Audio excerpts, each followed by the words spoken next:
Waalaikumsalam warahmatullahi wabarakatuh. Alhamdulillahirabbil alamin. Demikianlah tadi penyampaian surah Al-Ahzab dari gurunda kita. Apabila ada teman-teman atau ukhti sekalian yang akan menanyakan kepada beliau, dipersilahkan. Di chat dulu Mbak Ana. Ya, baik. Baik Ustadz, bisa langsung mengajukan pertanyaan ya Ustadz? Ya, silakan Fadhal. Baik. Berikut ada pertanyaan dari ukhti kita Yunita Safitri. Mohon pencerahannya Ustadz. Kalau yang tidak berpihak kepada bangsa Palestina adalah bangsa-bangsa sekuler. Mungkin ini hal yang wajar. Tetapi apa landasannya kalau sampai bangsa-bangsa Arab salah dalam keberpihakannya terkait dengan kejadian pembantaian di Palestina Ramadan kemarin? Ya, demikian Ustadz, mohon penjelasannya. Ya. Baik, ya. Inilah yang saya katakan tadi, ya, ujian kehidupan yang luar biasa, ya. Jadi Al-Quran juga banyak membahas tentang hati-hati terhadap hubbud dunia. Ya. Ya. Baik hubbud dunia yang sifatnya takut kehilangan, ya, peluang-peluang keduniaan, ya, atau hubbud dunia yang bersifat memang senangnya itu untuk urusan-urusan keduniaan saja. Ya. Dia nggak ada urusan mau ini tertindas ini nggak tertindas. Ya. Tapi melihat, ya, sebutlah misalnya Israel itu menurut dia di kancah kehidupan internasional kayaknya lebih keren deh, ya, misalnya karena dia pasti didukung oleh Amerika, didukung oleh Perancis, didukung ini, wah, semua banyak pendukung-pendukungnya, kayaknya lebih keren, ya. Maka, ya, orang-orang yang terfitnah oleh hubbud dunia, ya, itulah yang akhirnya membuat mereka, ya, buta terhadap permasalahan sesungguhnya.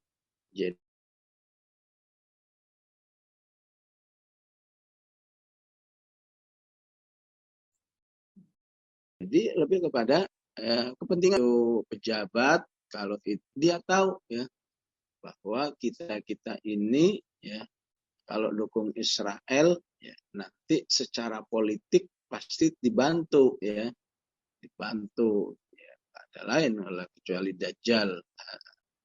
Hadza zaman, ya, di Dajjal zaman ini akan dibantu secara, ya, dukungan politik misalnya oleh Amerika dan seterusnya. Akhirnya, ya, itulah yang sering terjadi, ya, di kalangan kaum muslimin, ya, bil khusus Emirat Arab, Bahrain, Arab Saudi juga, ya, akhirnya, ya, ikut-ikutan terpecah, ya. Jadi ada kepentingan dunia atau kepentingan dunia yang sifatnya memang dirinya itu hanya tertarik dengan hal-hal yang bernuansa kekufuran.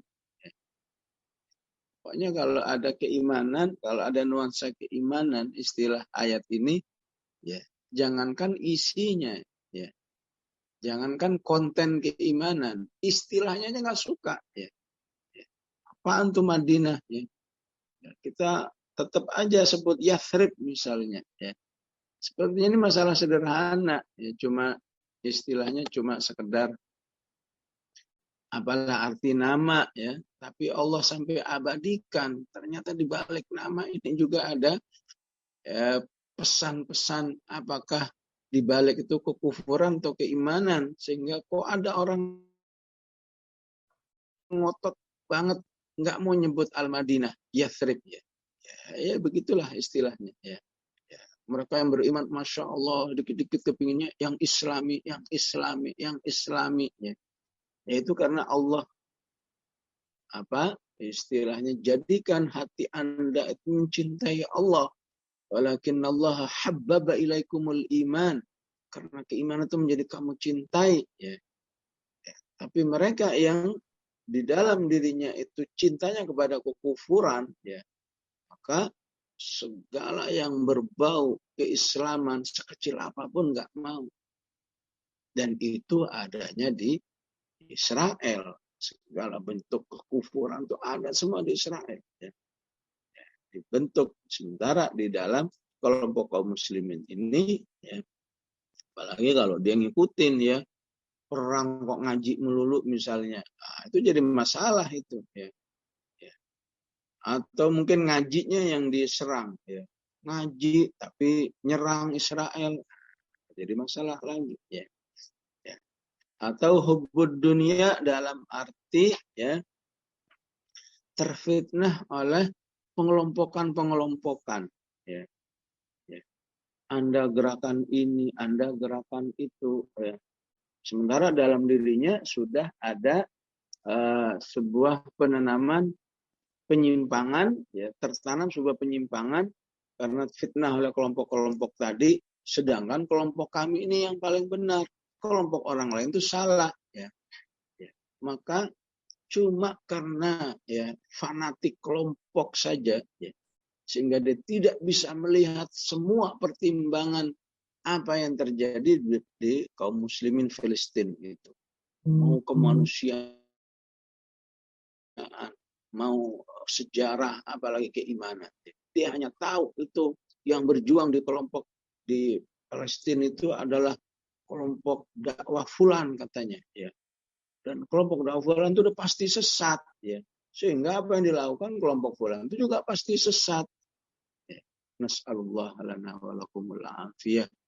Kita berlindung kepada Allah di dalam bab ini bisa terfitnah cuma gara-gara ya apa istilahnya afiliasi ya. Maka orang-orang beriman tentu ya istilahnya ya nahnu ma'al haq ya. Kami selalu bersama kebenaran.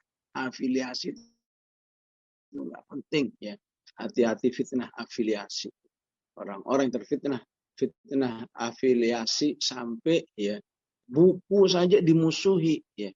Buku saja itu ikut dimusuhi cuma gara-gara fitnah afiliasi. Apalagi sebuah perjuangan, apalagi sebuah pertarungan seperti itu. Buku aja dimusuhi ya.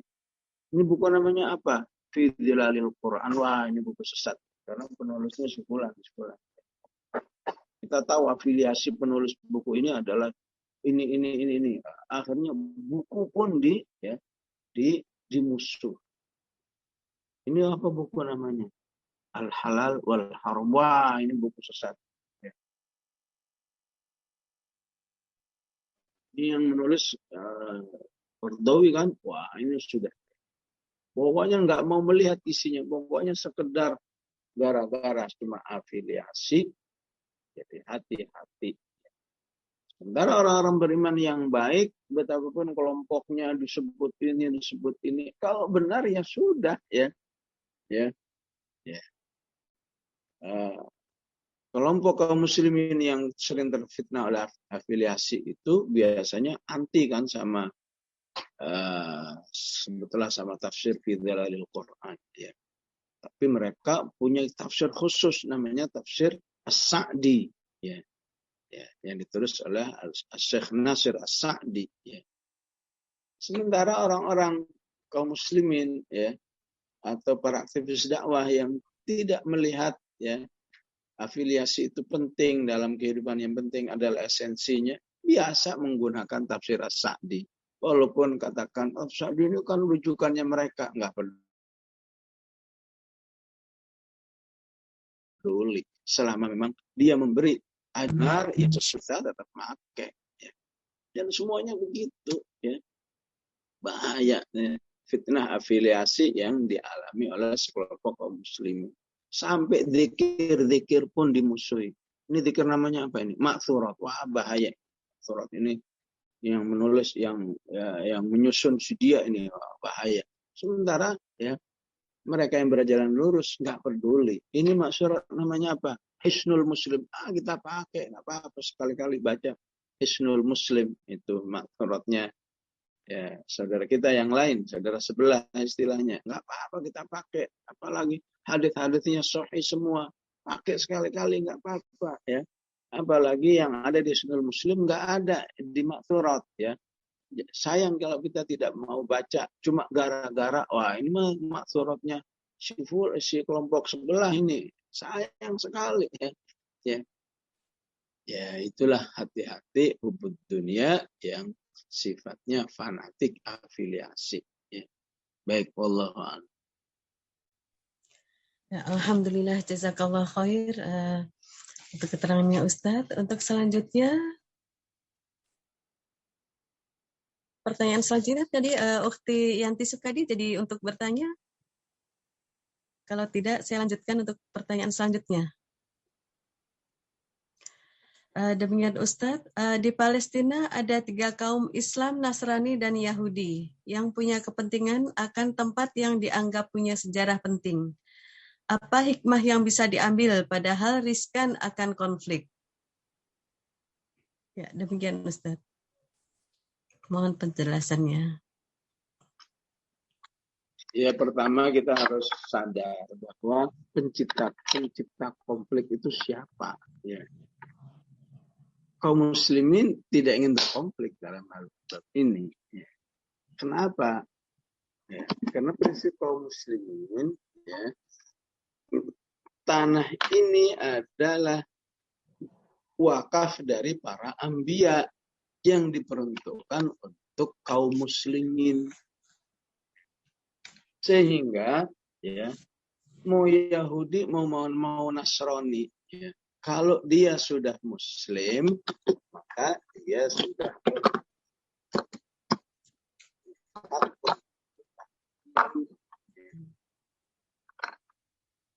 kata kaum musliminnya pun kalau dia kufur ya, kalau dia munafik misalnya, sebetulnya dia nggak berhak terhadap tanah ini.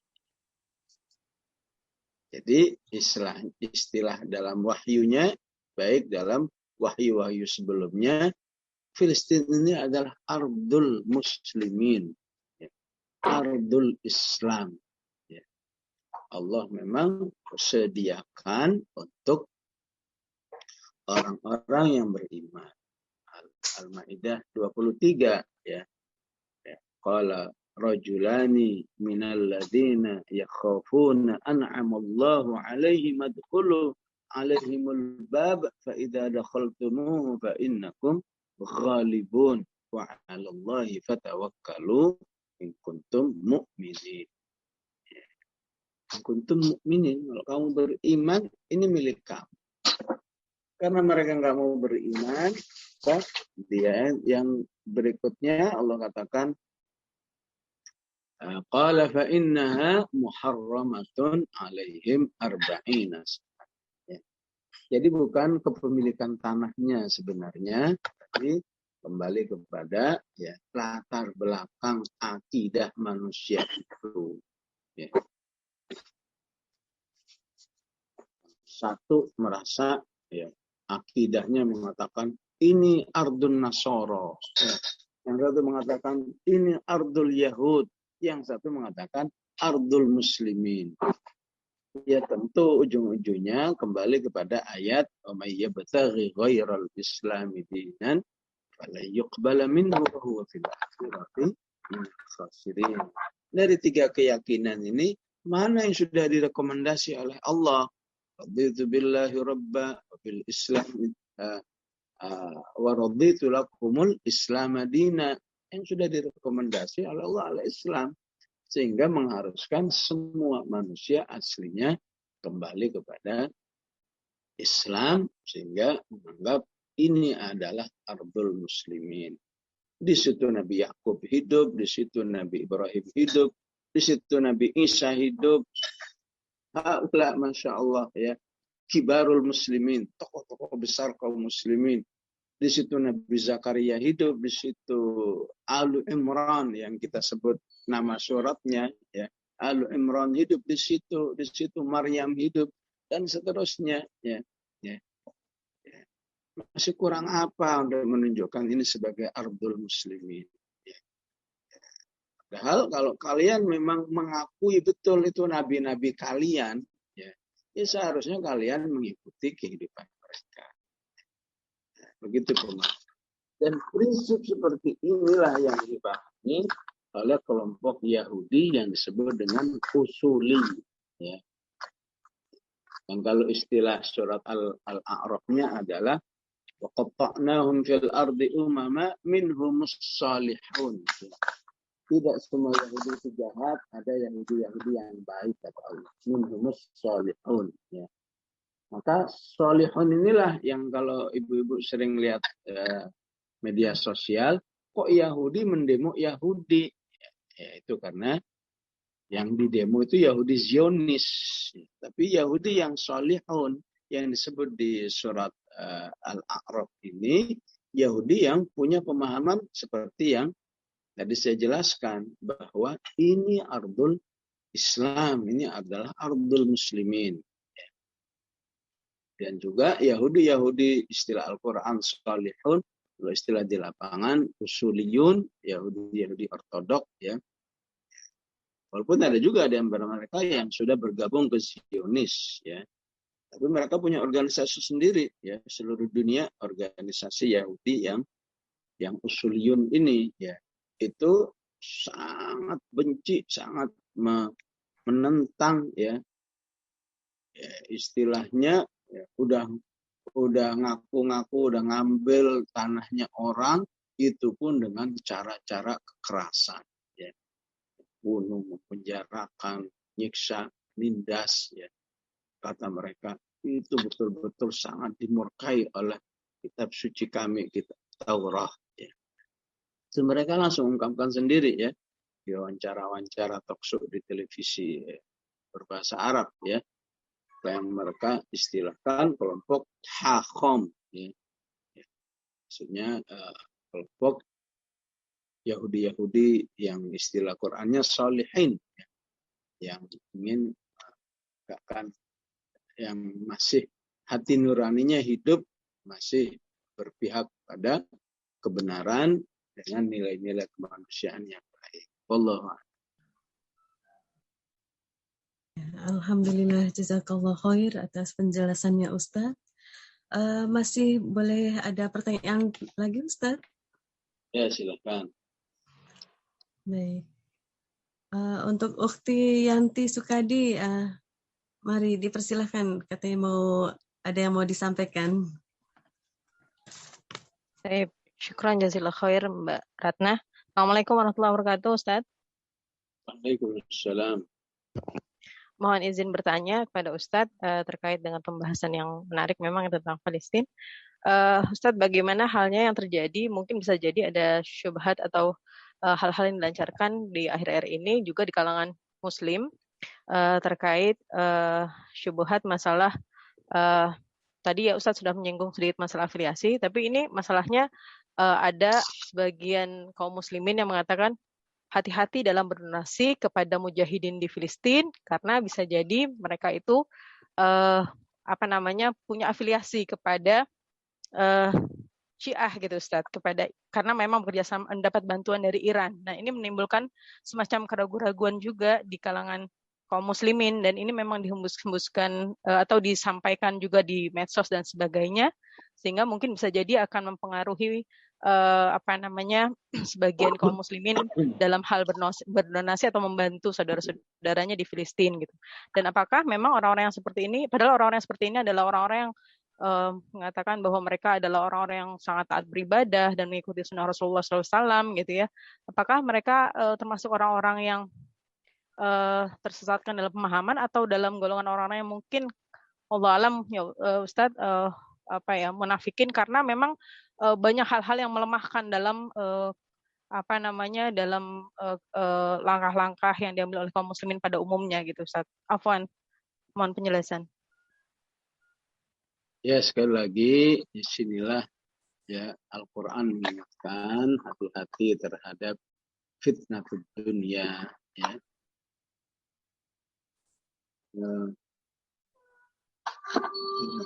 Dunia khusus ya yang terkait dengan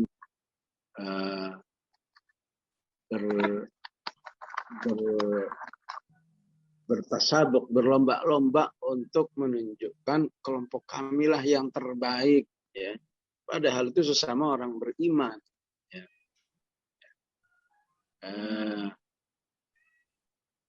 Ya, padahal maksudnya sih bagus kan, fastabiqul khairat.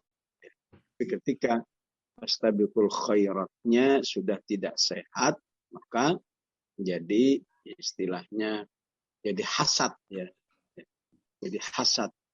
Allah ingatkan dengan min syarri hasidin tidak hasad, ya. Maka ketika sudah masuk kepada hasad, ya, sebuah kompetisi yang tidak sehat, ya, maka itu memang bisa dilakukan oleh orang beriman, ya. Bukankah ketika Allah mengatakan min syarri hasidin idza hasad, ya, khusus orang beriman yang sering mengalami ini, ya. Apakah hadis mengatakan iyyakumul hasad? Iyyakumnya siapa? Orang-orang beriman, ya. Kita perlu kewaspadaan, ya. Nah, ini apabila kita ingin memahami dari sisi tarbiyah tazkiyatun nafs, ya. Ya, artinya yang sudah berjuang saja, yang sudah ingin jadi soleh saja, masih sangat mungkin dirinya terrasuki oleh penyakit-penyakit hati seperti ini. Oleh karena itu para ulama sejak dahulu, ada Imam Ghazali, ada Syekh Said Hawa, Syekh Muhammad punya kitab-kitab khusus, ya. Punya kitab-kitab khusus terkait dengan tazkiyatun nafs bagi orang-orang yang sudah ingin beriman dengan baik, ya. Dengan satu kewaspadaan tersendiri. Hati-hati. Kalau kewaspada, kamu bisa rajin mengatakan dikit-dikit kalau Allah, kalau Rasul, kalau Allah, kalau Rasul. Ya. Tapi di sisi lain, kalau melihat ada orang lain bagus, ada orang lain menonjol, wah, langsung sakit hatinya minta ampun. Ya. Karena itu siapapun yang menonjol di negeri ini, ya, itu pasti diserang, ya. Ya, bagaimana ya Ustadz umat ini, ya, tokoh umat ini, ya, sebutlah agimnya, sebutlah uahnya, sebutlah uasnya, pokoknya siapa yang menonjol siap-siap akan diserang habis, ya. Disebut ahlus syubhat, disebut ini, disebut itu, ya, astagfirullah, sampai mereka nulis kitab khusus hanya untuk membongkar, ya, aibnya agim misalnya, ya. Insyaallah lana lakumul afiyah. Bagaimana memang hasad itu luar biasa. Rasulullah mengatakan iyakumul hasad fa innal hasad, ya, ya kulul hasanat kama ta'kulun narul hatab, ya. Hasad itu bagaikan api yang bisa menghanguskan sekian banyak kayu, ya. Ini masalah hasad, ya. Ada hasad pribadi, ada hasad haroki istilahnya, ya. Ya. Pokoknya kalau ada harokah lain yang menurut dia kok lebih menonjol, kok lebih berprestasi, serang habis. Ya. Nah, ini salah satu tinjauan apabila mau kita tinjau dari segi tazkiyatun nafas, ya. Kalau mau kita tinjau dari konsekuensi amal soleh, ya. Amal soleh apapun yang dilakukan oleh orang beriman sudah pasti ada ujiannya. Ya. Ujian apa maksudnya? Ya ujian kamu masih siap terus beramal soleh enggak? Karena kamu akan terus dinyinyirin orang nih katanya. Ya, kalau kamu ngambek, berarti kamu kurang kuat semangat amal solehnya. Masih terus beramal soleh. Kamu ini lagi di apa? Digambarkan ya. Anehnya ada yang menggambarkan Syiah, ada yang menggambarkan Yahudi, ada yang menggambarkan ini, semua gambaran ada dalam dirinya.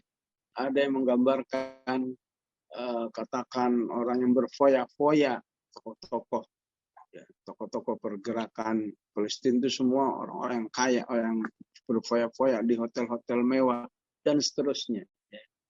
Yang ujung-ujungnya nomor satu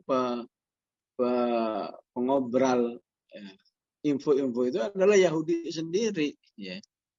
Sementara sekelompok kaum musliminnya tidak ada barok terhadap Yahudi itu sendiri, sehingga itu pun juga digunakan untuk membenarkan dirinya. Ya. Tapi saya kira ya apa yang dikatakan oleh netizen dalam hal ini udah sangat benar katanya. Ya, kalau kamu